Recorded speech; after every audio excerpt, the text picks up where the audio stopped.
Another workshop at Dreaming Tree Artist Retreat is making these baskets, and they are fabric.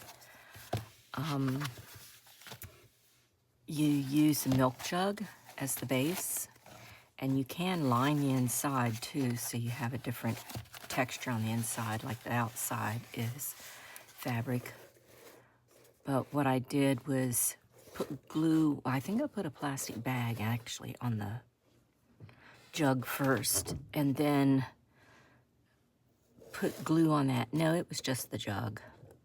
And then I put glue on it, Elmer's glue, and then laid my strips down. And as I laid them down, I wove them back and forth. And then when I got to the sides, I ran the fabric strips going this way, and some paper is in here. And when I got to the very edge, I took a string of beads and looped them around under this piece of cloth that I put all the way around the edge.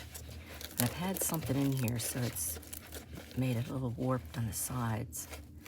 And then I just took the ends, twisted them, each one, and tucked it back down under, and just added glue to that.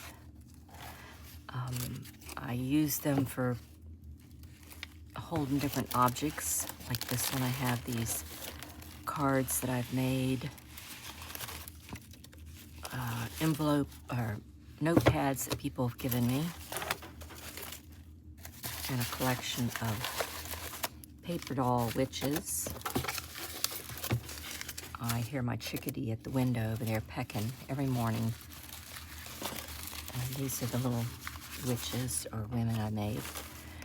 So this basket, I did the same way to start with, and then I actually just covered it with one whole piece of fabric.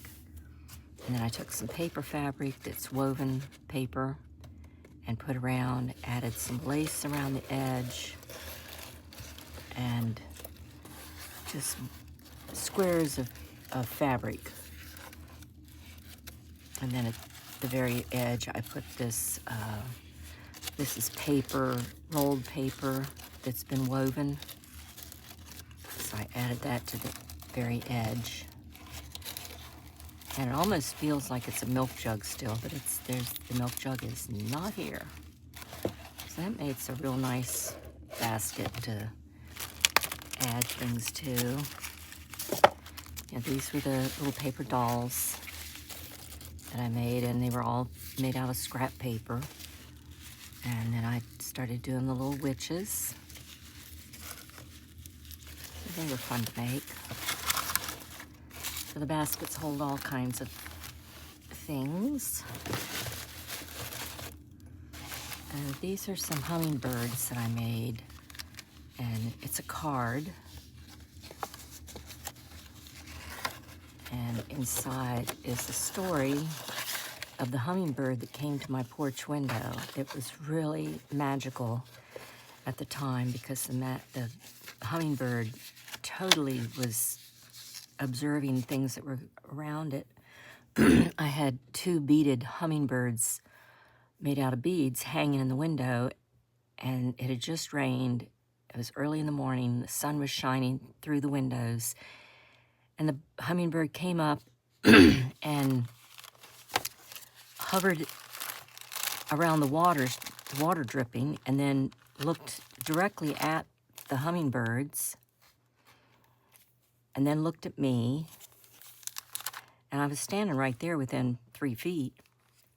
And then it went back over to the drips of water, followed one of the drips of water down.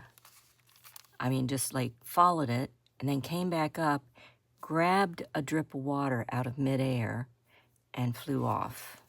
So I had to make these hummingbird cards, which these ones I don't particularly like. I like this style of hummingbird, you know, looking at the drips of water. But anyway, that was a fun project. So this is a type of class you can take at Dreaming Tree Artist Retreat, starting in April, May, whenever it gets rolling.